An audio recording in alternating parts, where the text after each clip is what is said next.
দিন সম্পর্কে রব্বুল আলামিন কুরআনুল কারীমের 30 নম্বর পারার প্রথম সূরা নাবার 38 নং আয়াতে কারিমার মধ্যে বলেন, ইয়াউমা ইয়াকুমুর রূহু ওয়াল মালাইকাতু সাফফান লা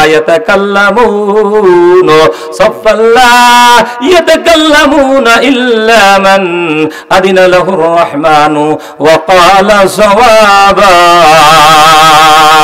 আল্লাহ রাব্বুল আলামিন বলেন, কিয়ামতের ওই কঠিন ময়দানে ওই দিন ফেরেশতাদের সরদার রূহুল আমিন সহ সকল রূহ সকল ফেরেশতা সারিবদ্ধ হয়ে কাতারবদ্ধ হয়ে দাঁড়িয়ে যাবে।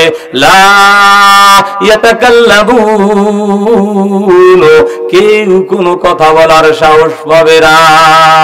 আল্লাহ রাব্বুল আলামিন বলছেন, দুনিয়ার মানুষ ওই দিনকে ভয় করো, ওই দিন ওয়াত্তাকু ইয়াওমান, ওই দিনকে ভয় করো যেই দিন ফেরেশতাদের সরদার রূহুল আমিন পর্যন্ত আল্লাহর সামনে কাতারবদ্ধ হয়ে সারিবদ্ধ হয়ে দাঁড়িয়ে যাবেন। লা ইয়াতাকাল্লামুন, কেউ কোনো কথা বলার সুযোগ পাবে না। অথচ এই রূহুল আমিনকে, এই জিবরিল আমিনকে আল্লাহ রাব্বুল আলামিন তার কাছে ডেকে নিয়ে যুগে যুগে যত নবী রাসূল এসেছে সকল নবী রাসূলের কাছে ওহী প্রেরণ করেছেন। হযরত জিবরিল আমিনকে আল্লাহ রাব্বুল আলামিন ডাক দিয়ে বলেছেন, ওগো জিবরিল যাও, আমার এই কথাগুলো নিয়ে তুমি হযরত দাউদ আলাইহিস সালামের কাছে চলে যাও। ওগো জিবরিল যাও, আমার এই কথাগুলো নিয়ে তুমি মূসা আলাইহিস সালামের কাছে চলে যাও। ওগো জিবরিল যাও, আমার কথাগুলো নিয়ে তুমি হযরত নবী ঈসা আলাইহিস সালামের কাছে চলে যাও। ওগো জিবরিল যাও, আমার এই কথাগুলো নিয়ে তুমি বিশ্ব নবী মুহাম্মদুর রাসূলুল্লাহর কাছে চলে যাও। তাফসীরের মধ্যে এসেছে বিশ্ব নবী মুহাম্মদুর রাসূলুল্লাহর কাছে জিবরিল আমিন এসেছেন 1,24,000 বার। কতবার? 1,24,000 বার খালি জিবরিল আমিন বিশ্ব নবী মুহাম্মদ রাসূলুল্লাহর কাছে এসেছেন। যেই জিবরিল আমিনকে আল্লাহ রাব্বুল আলামিন তার একদম নিকটে ডেকে নিয়ে তার সাথে কথোপকথন করেছেন, জিবরিল এই আয়াতে কারিমাটা নিয়ে এখন তুমি চলে যাও, আমার নবীদের কাছে চলে যাও। যুগে যুগে যত সব নবী এসেছে তাদের কাছে এই জিবরিল আমিনকে আল্লাহ রাব্বুল আলামিন পাঠাইছেন। শেষবারের মতন বিশ্ব নবী মুহাম্মদুর রাসূলুল্লাহর কাছে পাঠিয়েছেন 1,24,000 বার। এত নিকটতম ফেরেশতাও কাল কিয়ামতের ময়দানে আল্লাহ রাব্বুল আলামিনের সামনে কাতারবদ্ধ হয়ে সকল ফেরেশতাদের সাথে সকল রূহদের সাথে কাতারবদ্ধ হয়ে সারিবদ্ধ হয়ে দাঁড়িয়ে যাবে। লা ইয়াতাকাল্লামুন, কেউ কোনো কথা বলার সুযোগ পাবে না, কেউ কোনো কথা বলার সাহস পাবে না। ইল্লা মান আদিনা লাহুর রহমানু ওয়া ক্বালা সাওয়াবা, শুধুমাত্র কেবলমাত্র একমাত্র আল্লাহ রাব্বুল আলামিন যাকে কথা বলার অনুমতি দিবেন তিনি ব্যতীত কেউ কোনো কথা বলার সাহস পাবে না। আর যিনি বলবেন তিনি সত্য কথাই বলবেন। বলেন সুবহানাল্লাহ।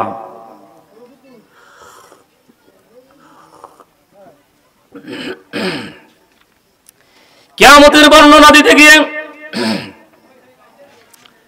10 মিনিট মধ্যে শেষ করলাম, সময় কিন্তু 1 ঘন্টা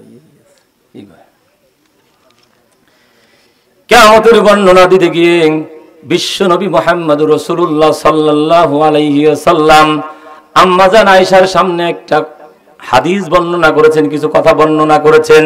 যেই কথাগুলো হলো আল্লাহর নবী মুহাম্মদুর রাসূলুল্লাহ সাল্লাল্লাহু আলাইহি ওয়াসাল্লাম যেই কথাগুলো বলেছিলেন ওই কথাগুলো আম্মা জান আয়েশা পরবর্তীতে হাদিস রূপে বর্ণনা করেছেন। হাদিসটি হলো আন আয়েশা রাদিয়াল্লাহু তাআলা আনহু قالت سمعت رسول الله صلى الله عليه وسلم يقول يحشر الناس يوم القيامة حفاة عراة غرلا قلت يا رسول الله صلى الله عليه وسلم الرجال والنساء جميعا ينظر بعضهم إلى بعض فقال يا عائشة الأمر أشد من أن ينظر بعضهم إلى بعض। বিশ্বনবীর স্ত্রী আম্মা জান আয়েশা রাদিয়াল্লাহু তাআলা আনহা থেকে হাদিসটা বর্ণনা করেছেন। আম্মা জান আয়েশা বললেন, বিশ্ব নবী মুহাম্মদুর রাসূলুল্লাহ একদিন আমার সামনে বর্ণনা করছেন, আয়েশা শোনো, কিয়ামতের মাঠ, হাসুরের মাঠ এত বড় ভয়াবহ হবে। ওই ময়দানে প্রত্যেকটা মানুষ খাতনাবিহীন খালি পায়ে উলঙ্গ অবস্থায় উঠবে। আর রিজালু ওয়ান নিসাউ জামিআ। আল্লাহর নবীর স্ত্রী আম্মা জান আয়েশা বলছে, ওগো আল্লাহর নবী, ওই ময়দানে নারী পুরুষ কি একই সাথে উঠবে নাকি?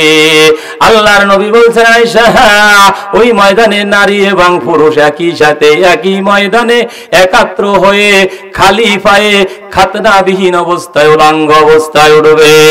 আল্লাহর নবীর স্ত্রী আম্মা জান আয়েশা বলছেন, ওগো আল্লাহর নবী, আমি আপনার প্রিয়তমা স্ত্রী আয়েশা, আমিও কি কাল কিয়ামতের ময়দানে ওই হাসরের ময়দানে উলঙ্গ অবস্থায় উঠবো নাকি?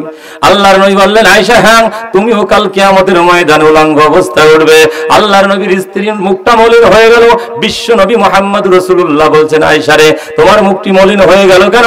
আম্মা জান আয়েশা বলছেন, ইয়া রাসূলুল্লাহ, ইয়া হাবিবাল্লাহ, কাল কিয়ামতের ময়দানে আমি আপনার প্রিয়তমা স্ত্রী, আমি বিশ্ব নবীর স্ত্রী যদি উলঙ্গ অবস্থায় ওই ময়দানে উঠি, তাহলে আমার লজ্জায় স্থান মানুষ দেখে ফেলবে, এই লজ্জায় আমার মুখটা অন্ধকার হয়ে গেল।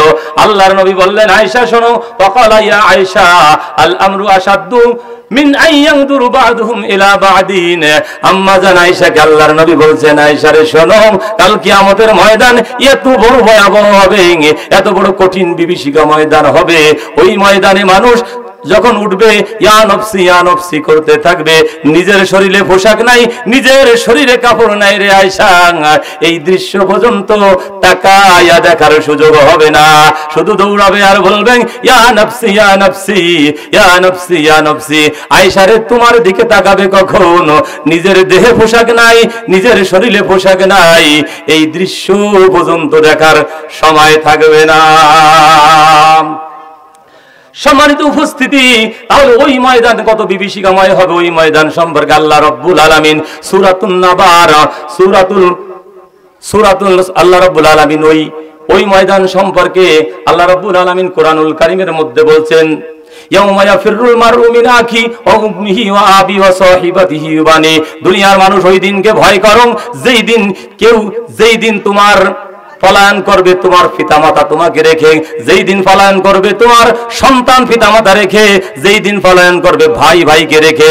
ইয়াউমা ইয়াফিরুল মারউ মিন আখি, যেই দিন পলায়ন করবে ভাই ভাইকে রেখে, ওয়া উম্মিহি ওয়া আবি, যেই দিন পলায়ন করবে পিতা তার সন্তানকে রেখে, সন্তান তার পিতাকে রেখে, ওয়া সাহিবাতিহি ওয়া বানি, যেই দিন পলায়ন করবে স্ত্রী তার স্বামীকে রেখে, স্বামী তার স্ত্রীকে রেখে।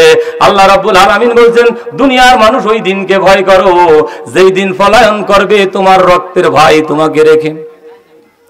প্রশ্ন হলো, আল্লাহ রাব্বুল আলামিন পিতা মাতার আগে কেন ভাইয়ের কথা বললেন? তার কারণ হলো, এই দুনিয়ার বুকে যদি কারো পিতা মারা যায়, তার যদি বেটা ছেলে হয়, তাহলে ওই বেটা ছেলেকে আব্বা ডেকে আব্বু ডেকে সে তার পিতার কষ্ট দূর করে।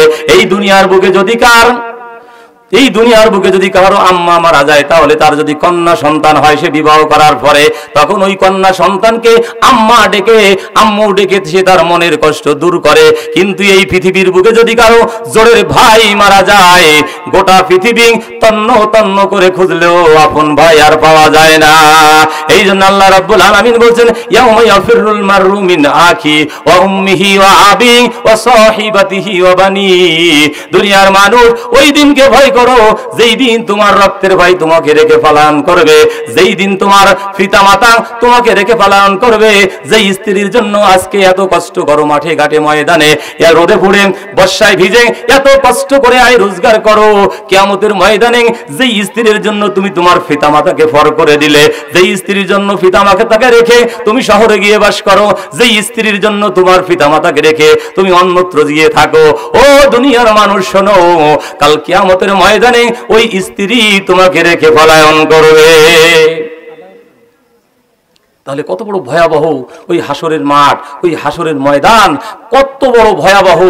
যেই দিন মানুষগুলোর হাতে যখন আল্লাহ রাব্বুল আলামিন আমলনামা ধরিয়ে দিবেন, আমলনামা দেখে ওই মানুষগুলোর চোখটা মোটা মোটা হয়ে যাবে, যারা জাহান্নামে যাবে।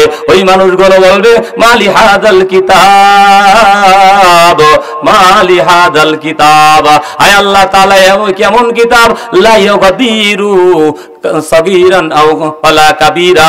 আয় আল্লাহ তাআলা কেমন কিতাব, যেই কিতাবের মধ্যে ছোট কিছুও বাদ পড়ে নাই, বড় কিছুও বাদ পড়ে নাই। আমার জীবনের প্রত্যেকটা আমল নামা, প্রত্যেকটা গুনার কথাতে আমল নামার মধ্যে লিপিবদ্ধ হয়ে গেছে।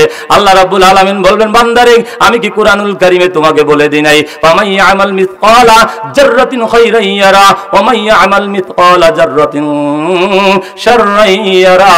বান্দারে দুনিয়ার বুকে যদি তুমি বিন্দু থেকে বিন্দু পরিমাণ, জাররা থেকে জাররা পরিমাণ তুমি যদি নেকের কাজ করো, আমি রব্বুল আলামিন কাল কিয়ামতের ময়দানে এটার জন্য তোমাকে উত্তম সাজা দান করব। বান্দারে তুমি যদি দুনিয়ার বুকে জাররা থেকে জাররা পরিমাণ, বিন্দু থেকে বিন্দু পরিমাণ গুনাহের কাজ করো, আমি আল্লাহ রব্বুল আলামিন এর জন্য কাল কিয়ামতের ময়দানে তোমাকে শাস্তি ভোগ করা লাগবে। আমি আল্লাহ রব্বুল আলামিন এর জন্য কাল কিয়ামতের ময়দানে তোমাকে শাস্তি দেব। আমি কি কুরআনুল কারীমের সূরাতুল জিলজালের মধ্যে তোমার এই কথা বলে যাই নাই? এই কিতাব দেখে যখন ওই মানুষগুলো পাগল পারা হয়ে বলবে, হায় আল্লাহ তাআলা, এই কিতাবের মধ্যে যে সব কথাগুলো লেখা হয়েছে, আয় আল্লাহ তাআলা, এত পাপ আমি আমার জীবনে করি নাই, এত পাপ আমি আমার জীবনে করি নাই। আপনার ফেরেশতারা খামাখা আমার আমল নামায় এই মিথ্যা কথাগুলো লিখে রেখেছে। ওই দিন আল্লাহর সামনে এই মানুষগুলো যখন মিথ্যা কথা বলবে, আল্লাহ রাব্বুল আলামিন ওই জাহান্নামীদের ওই মুখকে বন্ধ করে দিবেন। মুখকে বন্ধ করে দিয়ে আল্লাহ রাব্বুল আলামিন কি বলবেন? কোরআনুল কারীমের মধ্যে আল্লাহ তাআলা সূরা নূরের 24 নং আয়াতে কারিমার মধ্যে 24 নম্বর সূরার 24 নম্বর পারার 18 নং আয়াতে কারিমার মধ্যে আল্লাহ রাব্বুল আলামিন বললেন, ইয়াউমা তাশহাদু আলাইহিম আলসিনাতুহুম ওয়া আইদিহিম ওয়া আরজুলুহুম বিমা কানু ইয়ামালুন। আল্লাহু আকবার। আল্লাহ রাব্বুল আলামিন বলবেন, দুনিয়ার মানুষ ওই দিনকে ভয় করো যেই দিন তোমার জবানকে বন্ধ করে দেওয়া হবে। তোমার জবানকে বন্ধ করে দিয়ে আল্লাহ রাব্বুল আলামিন বলবেন, ইয়াউমা তাশহাদু, যেই দিন মানে কোন দিন? ওই দিন যেই দিন সম্পর্কে আমি আজকে আলোচনা করছি, হাসরের মাঠের ওই দিন। ওয়াত্তাকু, ভয় করো, ইয়াউমান, সেই দিনকে। কোন দিন? যেই দিন আমাকে দণ্ডায়মান করবে আমার বিচার ফয়সালার জন্য। ওই দিন যখন পাপিষ্ঠরা বলবে, আয় আল্লাহ তাআলা, এত পাপ আমি আমার জীবনে করি নাই, আয় আল্লাহ তাআলা, এত অন্যায় আমি আমার জীবনে করি নাই, তখন ওই মানুষটার যখন জবান বন্ধ করে দেওয়া হবে, জবান বন্ধ করে দিয়ে আল্লাহ তাআলা বলবেন, ইয়াউমা তাশহাদু আলাইহিম, ওই দিন সাক্ষ্য দিবে, ওই দিন সাক্ষ্য দিবে তাদের আলসিনাতুহুম, এই জিহ্বা, ওয়া আইদিহিম, এবং তাদের হাত সমূহ তাদের বিরুদ্ধে সাক্ষী দিয়ে দিবে, ওয়া আরজুলুহুম, যেই পাওকে আমি যত্ন করি, যেই পায়ের পাশে আমি এত খেদমত করি, তেল সাবান মাখি যেই পায়ের পাশে, ওই পা কাল কিয়ামতের ময়দানে আমার বিরুদ্ধে সাক্ষী দিয়া দিবে, বিমা কানু ইয়ামালুন, যেই বিষয় সম্পর্কে আমি অবগত নই, ওই বিষয় সম্পর্কে কাল কিয়ামতের ময়দানে আমার জিহ্বা সাক্ষী দিবে, আমার হাত সাক্ষী দিবে, আমার পা সাক্ষী দিবে। ওই দিন পালাবার কোনো পথ থাকবে না।